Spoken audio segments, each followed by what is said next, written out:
오늘 우리들에게 주시는 하나님의 말씀 에스겔서 33장 7절에서부터 11절까지입니다. 구약성경 에스겔서 33장 7절부터입니다.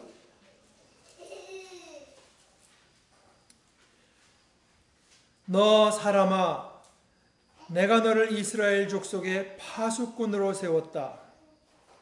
그러므로 너는 내가 하는 말을 듣고 나를 대신하여 그들에게 경고하여라. 내가 악인에게 말하기를 너는 반드시 죽을 것이다 하였는데도 내가 그 악인에게 말하여 그가 악한 길을 버리고 떠나도록 경고하지 않으면 그 악인은 자신의 죄가 있어서 죽을 것이지만 그 사람이 죽은 책임은 내가 너에게 묻겠다. 내가 악인에게 그의 길에서 떠나서 거기에서 돌이키도록 경고하였는데도 그가 자신의 길에서 돌이키지 않으면 그는 자신의 죄 때문에 죽지만 너는 목숨을 보존할 것이다. 그러므로 너 사람아, 너는 이스라엘 족속에게 전하여라. 그들이 말하기를 우리의 온갖 허물과 우리의 모든 죄악이 우리를 짓눌러서 우리가 그 속에서 기진하여 죽어가고 있는데 어떻게 우리가 살 수 있겠는가 하였다. 너는 그들에게 전하여라. 나 주 하나님의 말이다. 내가 내 삶을 두고 맹세한다. 나는 악인이 죽는 것을 기뻐하지 않고 오히려 악인이 그의 길에서 돌이켜 떠나 사는 것을 기뻐한다. 너희는 돌이켜라. 너희는 그 악한 길에서 돌이켜 떠나거라. 이스라엘 족속아, 너희는 왜 죽으려고 하느냐 하여라.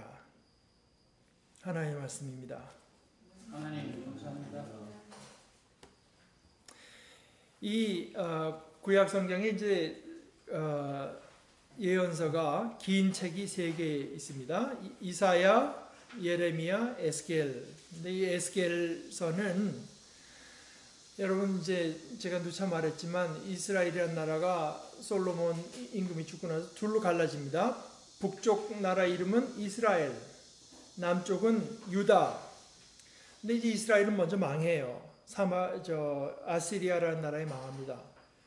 그리고 이제 유다도 결국은 망한 것을 우리가 역사적으로 알고 있는데 이 에스겔서는 이제 그 남왕국 유다가 멸망할 때 그때 마지막 시기와 더불어서 이제 시작되는 예언의 말씀입니다.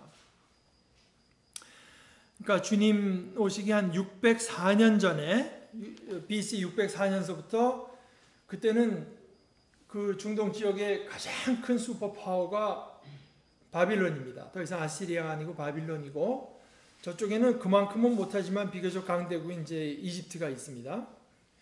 그런데 이 바빌론 왕의 이름이 그때 이제 느부갓네살인데요. 이 느부갓네살은 이 중동 지역을 모조리 이제 장악하려는 정치적인 목표를 갖고 있습니다. 그러니까 이제 느부갓네살이 자기들을 침공해 올 위협을 느끼니까 유다가 택한 정책은 뭐냐면은 저 남쪽 이집트랑 어떻게 손을 잡아서 지금도 우리나라가 뭐 중국과 일본과 뭐 미국 사이에서 껴서 참 난처해하는 경우가 많지 않습니까? 그 이집트에 기대서 스스로를 지키려고 했지만 이 느부갓네살이 워낙 이제 빠르게 대처해가지고 정권을 잡은 지 한 7년 만에 597년에 군대를 거느리고 와서 예루살렘 앞에 나서 예루살렘에 항복을 받아냅니다. 항복을 받아내고 그때 유다의 왕이 어린 임금 여호야긴이라는 임금이 그때 왕이 된 지 3개월밖에 안 됐는데 그 왕과 또 유대 사회의 상류층 대부분을 바빌론으로 이제 사로잡아가요. 그리고 그 왕의 삼촌인 시드기야라고 하는 사람을 이제 바빌론을 섬기는 임금으로 유다 임금으로 세워놓습니다. 그때 그때 왕과 요인들이 끌려갈 때 에스겔이 그 가운데 있었습니다. 에스겔이 이제 바빌론으로 끌려간 것입니다. 에스겔은 제사장 집안 출신이었습니다. 그런데 끌려가고 나서 주전 593년에 그러니까 침공받은 지 4년 있다가 에스겔은 그때는 바빌론에 있었는데요. 바빌론에서 하나님께서 에스겔을 불러내십니다. 예언자로 부르세요. 그래서 에스겔은 물론 바빌론으로 끌려와 있지만 자기 나라 유다 예루살렘이 어떻게 되는가를 굉장히 여러 말을 들어서 아주 현장에서 겪듯이 생생하게 이제 알고 있고 보고 있으면서도 활동은 이제 바빌론에서 하는 겁니다.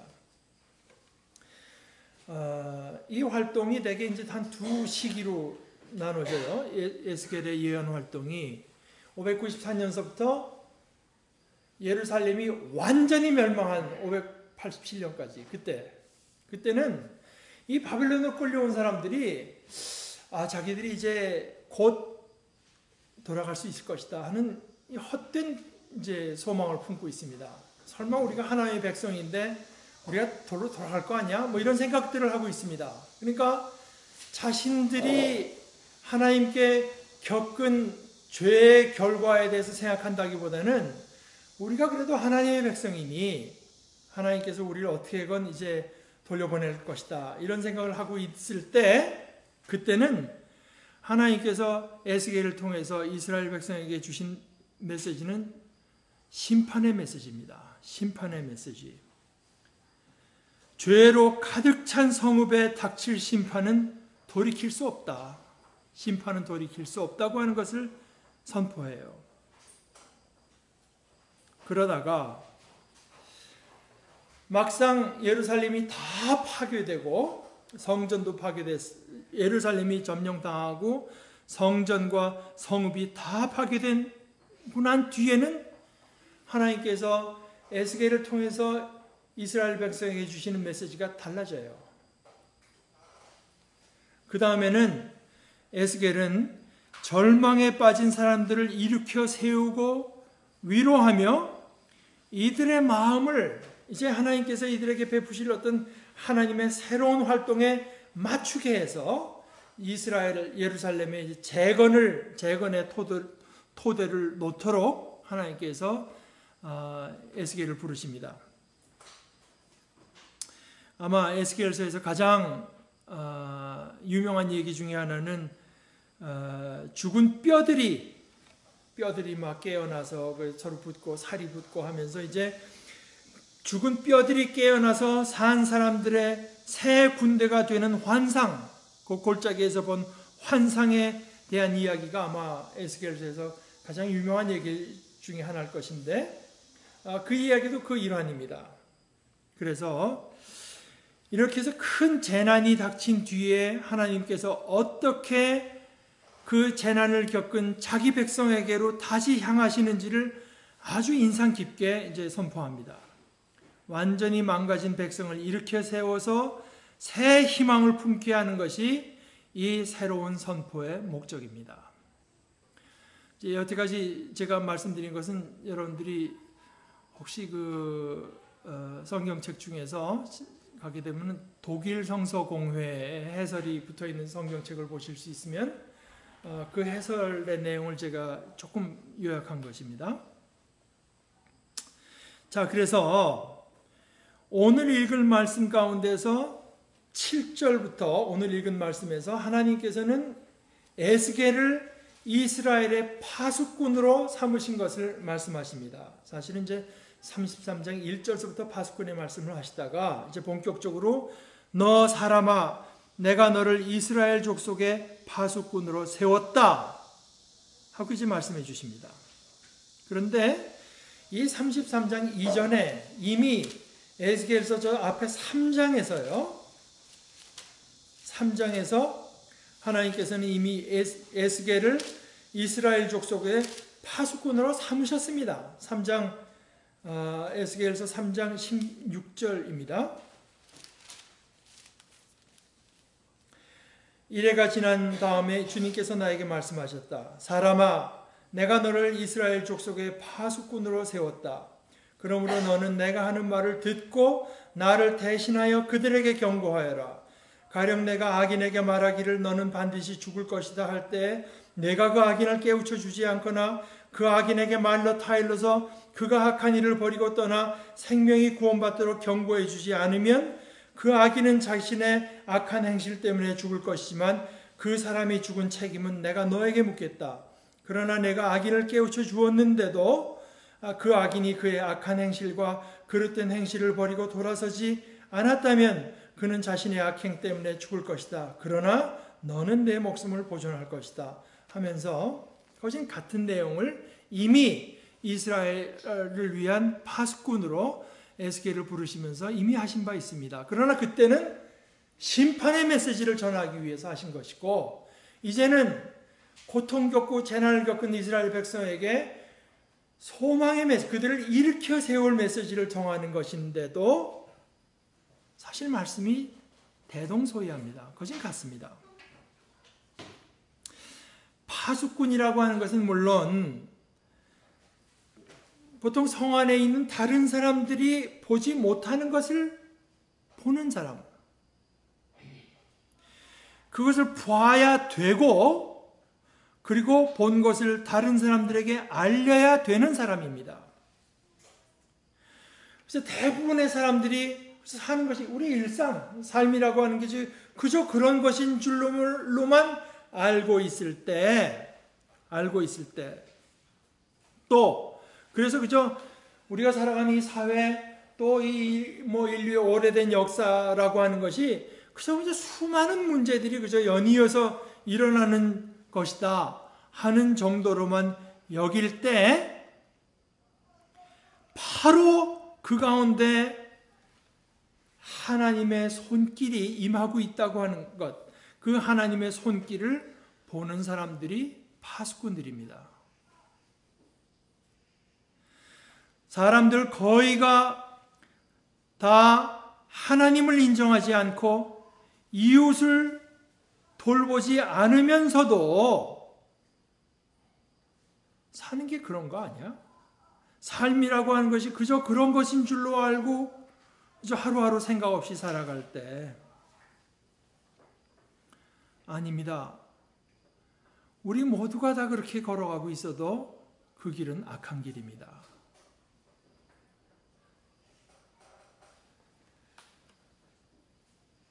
그들이 걸어가는 길이 악한 길이요 죽음의 길인 것을 보는 사람이 파수꾼입니다. 그리고 그 길에서 돌이키지 않으면 죽는다고 하는 것을 사람들에게 알리는 사람들입니다. 파수꾼은 어떻게 남들이 보지 못하는 것을 보나요? 파수꾼은 들음으로 봅니다. 듣는 것으로. 하나님의 말씀을 들음으로써 봅니다. 하나님께서 파수꾼 에스겔에게 말씀하시지 않아요? 너는 내가 하는 말을 듣고 그렇기 때문에 파수꾼은 이 땅에서 일어나는 일을 남들과 똑같이 보면서도 그것이 다가 아니라 진정 무슨 일이 일어나고 있는 것입니까? 그것을 하나님께 묻고 거기에 응답하시는 하나님의 말씀에 귀 기울이는 사람들입니다. 그래서 파수꾼이 자기가 하나님께로부터 들어서 보게 된 것을 사람들에게 알린다고 해서 다른 사람들이 다 그 말을 받아들여서 그 삶을 바꾼다는 보장은 물론 없습니다. 그러나 깨어서 보고 하나님의 말씀에 귀 기울이는 가운데 보게 된 그것을 알리는 것은 파수꾼의 책임입니다.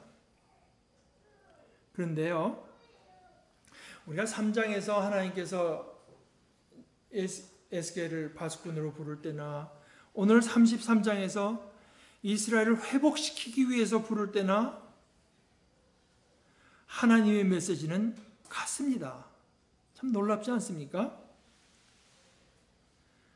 결국 그 메시지는 뭔가? 너희는 돌이켜라. 너희는 그 악한 길에서 돌이켜 떠나거라. 그 하나님께서 지금 말씀하시는 악한 길이라고 하는 게 뭘 말씀하시는 것인가 하면은 저 뒤에 33장 같은 장에 25, 26절에 이렇게 말합니다. 좀 더 구체적으로 에스겔이 전해줍니다. 그러므로 너는 그들에게 전하여라. 나 주 하나님이 말한다. 자, 그들의 죄가 너희는 피를 빼지 않은 고기를 먹고 선지국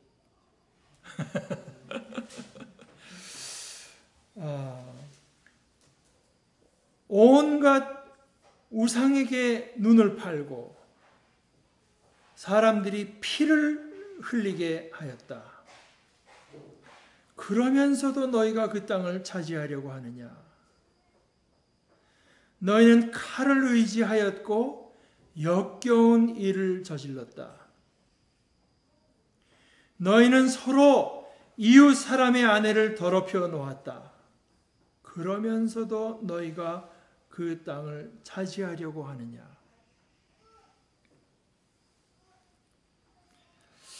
사실 이것은 어떻게 보면 심판의 메시지에나 어울리는 말씀인 듯 싶지만 사실은 이제 재건과 회복과 소망을 전할 때도 이 메시지가 여전히 절실한 이유는 말입니다.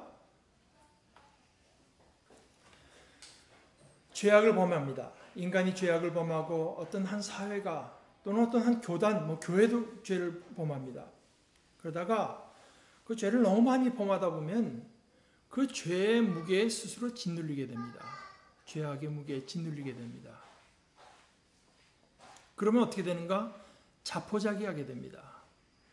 우리가 살 길이 있겠어.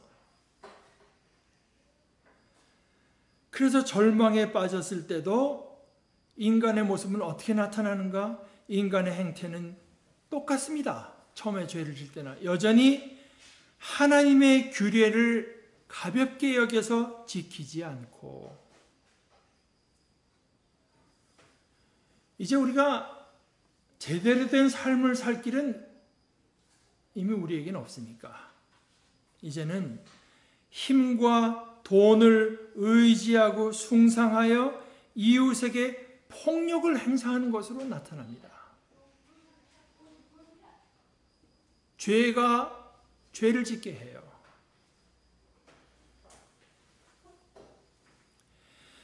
죄악을 가볍게 여기는 것과 거꾸로 죄악의 무게에 짓눌려서 자포자기하는 것. 그런데 이게 죄악의 무게에 짓눌려서 자포자기하는 것이 한국에서는 어떤 말로 표현되는가? 관행, 최근에는 적폐, 이런 말로 표현됩니다. 관행, 여태까지 다 이렇게 왔는데 그 속에 어떻게 내가 바로 살 수 있습니까? 관행이 이렇게 됐으니 하나님, 저라도 여기서 하나님을 기쁘시게 할 길을 살 수 있도록 힘을 주십시오 하는 것이 아니라 관행이 그랬습니다 하는 것으로 우리는 또 하나의 관행을 만들어갑니다. 내가 이웃에 대한 관심이 없어서가 아니라 나만 의롭지 않아서가 아니라 이 사회에 우리 조상 때부터 쌓은 적폐 때문에 이렇다고 말을 하는 것으로서 우리는 또 다른 적폐를 쌓아가고 말아요. 이것이 자신들이 지은 죄악에 짓눌려서 자포자기하는 것입니다.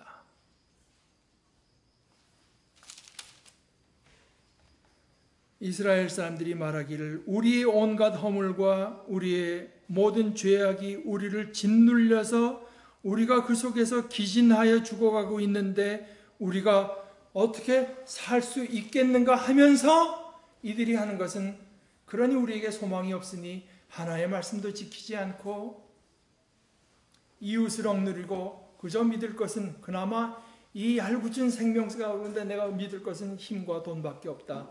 이렇게 살게 됩니다. 그런 사람들에게 같은 메시지를 전하라고 하신 것입니다.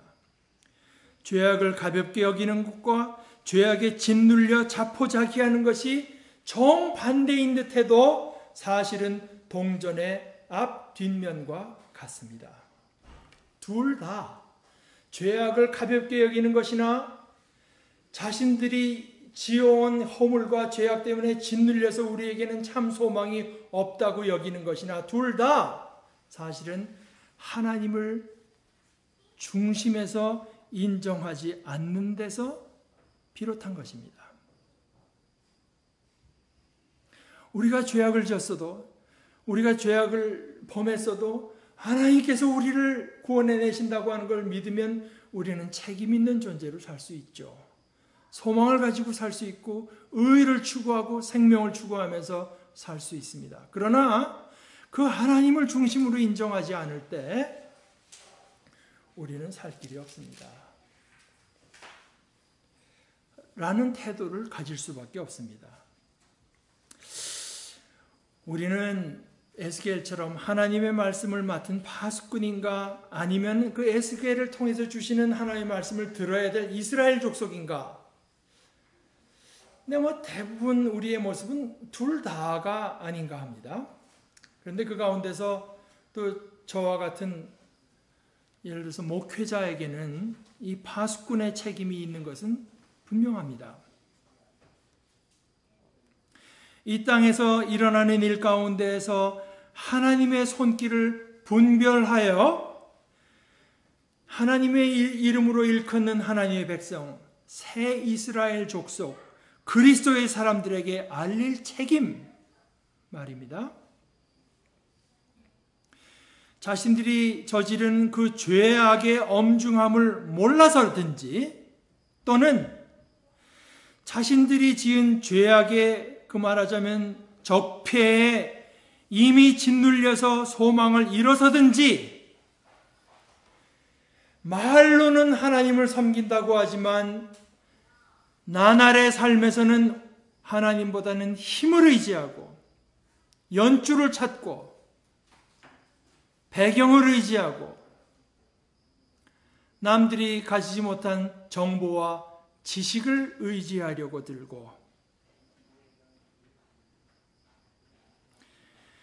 그래서 재물을 늘리기 위해 이웃을 속이고 이웃의 것을 빼앗는 길을 그걸 어쩔 수 없이 이 땅에 살아가려다 보니 어쩔 수 없다고 어쩔 수 없는 선택으로 여기면서 살아가는 이들 또는 그런 유혹을 겪고 있는 형제 자매들에게 하나님께서 보내시는 말씀을 전할 수밖에 없습니다. 너희는 돌이켜라. 너희는 그 악한 길에서 돌이켜 떠나거라. 이것이 사실 히브리어 원어로는 슈브, 돌이켜라, 돌이켜라. 이렇게 반복해서 말씀합니다. 이스라엘 족속아, 너희는 왜 죽으려고 하느냐? 우리가 이렇게 이해할 때 그리스도의 십자가도 사실은 하나님의 안타까움을 표현하는 거대한 의문 부호로 볼 수 있습니다. 너희가 왜 죽으려고 하느냐? 이 파수꾼이 전하는 것은 지금 무슨 일이 일어나고 있으며 그 결과가 어떻게 될 것인가 하는 것만이 아닙니다. 그는 가장 깊고 근원되는 진리, 하나님의 마음을 전합니다. 너는 그들에게 전하여라. 나 주 하나님의 말이다. 내가 내 삶을 두고 맹세한다. 나는 악인이 죽는 것을 기뻐하지 않고 오히려 악인이 그의 길에서 돌이켜 떠나 사는 것을 기뻐한다. 선지자의 모든 메시지가 사실은 여기에서 비롯됩니다. 악인이 죽는 것을 기뻐하지 않고 오히려 악인이 그의 길에서 돌이켜 떠나서 사는 것을 기뻐하시는 하나님의 마음, 여기에서 모든 것이 비롯됩니다. 그냥 우리 마음속에 아니 그래도 그냥 그러면 그냥 억지로라도 좀 생명을 주시면 안 되나 하는 생각이 들 수도 있습니다. 그런데 그것은 생명에 대한 오해에서 나온 생각입니다. 생명, 여기서 말씀하시는 하나의 말씀하시는 생명이라고 하는 것이 무슨 물건이나 무슨 멤버십 같은 그런 자격 이런 것이 아닙니다. 육체적인 생명의 연장이라면 일방적으로 가해지는 것도 물론 가능하죠. 하나님의 능력이면 한없이라도 연장할 수 있을 거 아니겠습니까? 그러나 참 생명은 우선은 하나님과 또 이웃들과 또 온갖 자연과의 어떤 관계, 그것이 생명입니다. 관계이며 또한 자유입니다. 결코 억지로 주어질 수 있는 것이 아닙니다. 하나님께서 말씀하시는 그 생명이라는 것의 성격 자체가 그렇습니다. 생명은 자유이며 자발적인 것입니다. 억지로 되는 것이면 또는 상대방의 뜻을 무시하고 일방적으로 주어지는 것이면 그것은 생명도 아니고 물론 자유는 더더군다나 아닙니다. 그렇지 않습니까? 생명의 은혜는 하나님께만 있고 하나님으로부터 일방적으로 우리에게 주어지는 것이지만 그것을 받아들여 우리의 것으로 삼아 누리는 것은 우리 자신의 몫일 수밖에 없습니다. 온 세상과 우리 삶의 모든 순간순간에 이 생명의 길이 우리에게 열려 있습니다. 지금도 마찬가지입니다. 그것은 전적으로 하나님의 은혜입니다. 얼마 전에 다녀간 프란시스코 교종이 아주 적절하게 표현한 것처럼 그것은 첫째, 그리스도의 십자가의 능력을 믿는 것. 둘째, 나에게 주시는 하나님의 은혜를 기쁨으로 받아들이는 것. 셋째는 그 받은 것을 이웃들과 나누는 것입니다. 아주 적절한 요약입니다. 우리의 처지가 어떠하건, 우리가 어떤 형편에 처해 있건, 어디에 있건, 우리가 누구와 관계하며 누구를 만나고 있건, 우리는 바로 그 처지에서 그 순간에 하나님의 능력을 믿고 하나님의 은혜를 받아들이고 그 받은 것을 바로 내 앞에 앉아있는 이 사람과 나눌 수 있습니다. 물론 온 세상과 모든 순간에 악의 길, 죽음으로 향하는 길 또한 우리에게 열려있는 것도 사실입니다.